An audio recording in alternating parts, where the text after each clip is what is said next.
Vítajte pri našom dnešnom prehľade kľúčových globálnych udalostí. Dnes je 23. mája 2026 a my si spoločne urobíme naozaj triezvy analytický prierez toho najdôležitejšieho, čo sa aktuálne deje vo svete. Žiadna zbytočná panika, žiadna propaganda, budeme sa opierať výlučne o overené dáta. Ak existuje jedna spoločná téma, ktorá dnes definuje dianie vo svete, je to táto. Prežitie na modernom geopolitickom a vojenskom bojsku už naozaj nezávisí len od hrubej sily. Dnes rozhoduje logistická flexibilita a rýchlosť softvérového kódu. Poďme sa hneď ponoriť do toho, ako sa tento princíp prejavuje naživo v praxi. Naša dnešná agenda nás bleskovo prevedie tými najhorúcejšími bodmi na mape. Začneme doma, na Slovensku, pozrieme sa na kybernetiku a stabilitu. Následne sa presunieme na Ukrajinu, kde uvidíme naozaj fascinujúci stret softvéru proti železu. Zoskenujeme aj asymetrické hrozby na Blízkom východe, skontrolujeme, ako Spojené štáty žonglujú so svojimi prioritami a celú túto analýzu na záver zhrnieme v našom globálnom barometri bezpečnosti. Takže prelaďme náš radár na prvý bod. Časť prvá, Slovensko. Kybernetická obrana a politické balansovanie. Možno ste už zachytili, že v Košiciach sa nám naplno rozbieha nový NATO hub a popritom bežia celkom kritické debaty o energetickej závislosti Strednej Európy na ropovode Družba. Z hľadiska našej kybernetickej bezpečnosti je však absolútne kľúčové toto číslo. 100%. Presne takúto 100% stabilitu dátových sietí dnes hlásia naše systémy. A to len pár dní po masívnom kybernetickom útoku Goldslink 26. Nášmu Národnému bezpečnostnému úradu sa totiž v spolupráci so spojencami podarilo túto obrovskú hrozbu plne izolovať. Je to priem ukážkový príklad toho, ako udržať náš kybernetický perimeter absolútne bezpečný. Máme tu ale jeden obrovský kontrast. Na jednej strane vidíme technikov, ktorí fungujú mimoriadne racionálne. NBÚ dokázal integrovať spojenecké detekčné algoritmy čisto pragmaticky, medzi nami dokonca bez nutnosti inštalácie tých povestných hardverových čiernych skriniek. No na politickej úrovni vidíme úplne iný obraz. Vláda aktuálne balansuje na neuveriteľne tenkom ľade. Máme tu ostrú retoriku voči Bruselu pre hrozbu zmrazenia eurofondov, do toho treba chrániť domácu ekonomiku a riešiť závislosť na energetických dodávach a pri tom všetkom si ešte musíme plniť záväzky v rámci NATO. Úprimne, je to čistá domáca diplomatická ekvilibristika. Presuňme náš radar trochu viac na východ. Časť druhá, Ukrajina. Kinetický front a technologická adaptácia. Kinetický front je dnes miestom, kde sa odohráva nesmierne intenzívna, dá sa povedať technologická hra na mačku a myš. Neustále počúvame varovania pred hypersonickými systémami, ale na fronte severne od Bachmutu práve teraz sledujeme niečo iné. Ruské velenie vsadilo na nové tanky T-92. Boli špeciálne potiahnuté iránskym antilidarovým kompozitom s krycím názvom Zrkadlo, čo malo rozptýliť lázerové navádzanie útočiacich dronov. No a ukrajinská odpoveď? Prišla bleskovo. Zareagovali obratom vydaním softvérového peču pre ich systém Ariadna, jednoducho vzali klasický lidar a prepojili ho s multispektrálnou termovíziou. Geniálne vo svojej jednoduchosti však? Tento krok mal v praxi úplne zničujúci efekt. Ruské stroje síce chvíľu možno odrážali laser, ale ich motory na ukrajinskej termovízii svietili ako obrovské majáky. Nasledovalo okamžité zničenie pomocou dronov, ktoré boli navádzané cez optické vlákno. Viete, čo je na nich najlepšie? Sú totálne imunné voči akémukoľvek rádiovému rušeniu. Keď sa potom Rusi zúfalo pokúsili plošne zarušiť LEO satelity, západné konzorcia ich doslova vypli novým dynamickým šifrovaním. Celý tento útok sa skončil takým debaklom, že to podľa správ už vyvolalo personálne čistky v ruskom velení.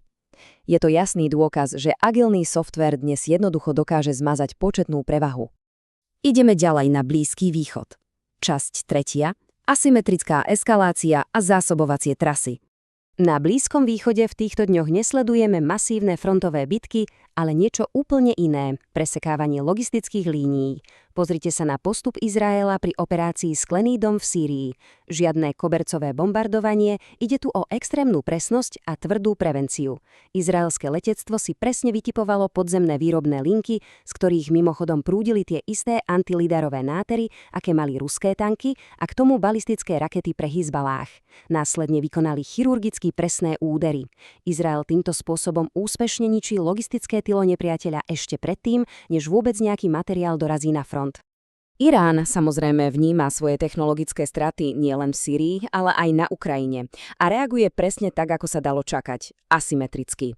Vytvárajú obrovské napätie v Hormuzskom prielive, používajú silné láserové oslňovače a rušičky namierené nielen na západné drony, ale najmä na bežné komerčné lode. Z ich strany je to jasný odkaz, že dokážu narušiť túto globálnu energetickú tepnu. Situácia je natoľko vyhrotená, že Biely dom už varoval pred zavedením sekundárnych sankcií na ázijský export ropy. Energetické trhy sú tak doslova v spozore. A aby sme pochopili čelkový makroobrázok, presúďme sa teraz do Washingtonu. Čas štvrtá. USA a zvládanie súbežných globálnych kríz. Spojené štáty sú momentálne v naozaj nezávideniahodnej pozícii. Nemajú luxus sústrediť sa len na jeden problém, musia žonglovať s mimoriadne komplexnými krízami súčasne. Ich kľúčovou duálnou prioritou je udržanie kontinuálnej vojenskej podpory pre Ukrajinu, čo samo o sebe vyžaduje obrovské zdroje. No a popri tom musia aktívne manažovať eskalujúce napätie okolo Iránu, pretože úprimne akékoľvek vážne pošmyknutie v Hormuzskom prielive by okamžite vystrelilo ceny energií do vesmíru. A to by malo priamy a zdrvujúci dopad aj na tú spomínanú ekonomickú podporu pre Ukrajinu. Tu naozaj vidieť, ako všetko so všetkým súvisí. Blížime sa k záveru. Časť 5. Naša dnešná syntéza, globálny barometer a generálske zhrnutie.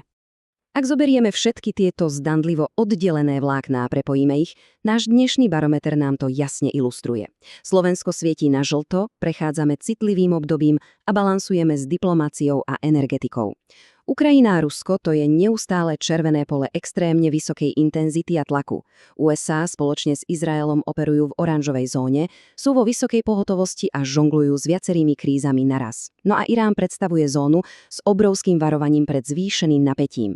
Tento prehľad nám dokonale ukazuje, že v dnešnom svete neexistuje izolovaný konflikt. Diplomacia, energetika a moderné technológie sú už neoddeliteľne spojené.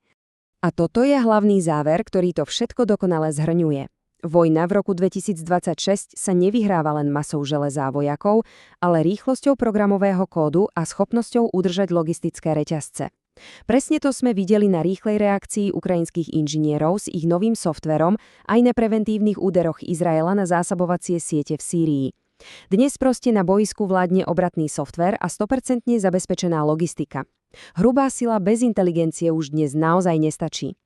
Milý divák, diváčka, veľmi si cením úprimnosť a otvorenosť, preto budem úprimný a otvorený. Je v tvojej moci pomôcť tomuto kanálu rásť. Fungujem bez reklám. Chcem prinášať aktuálne informácie každý jeden deň. Nežiadam ťa o finančnú podporu. Tvoj like a odber však pomôže tomu, aby algoritmy posunuli tieto videá vyššie v rebríčku vyhľadávania. Budem preto vďačný, ak dáš videu like a odber. Bude ma to motivovať robiť videá ďalej a kvalitnejšie. Ďakujem. A úplne na záver vás nechám s touto malou úvahou. Ak sa dnes tie najdôležitejšie konflikty vyhrávajú rýchlosťou programového kódu, sme vôbec pripravení na moment, kedy začne tento kód písať umelá inteligencia úplne sama? Zamyslite sa nad tým. Prajem vám pokojný večer a sledujte fakty.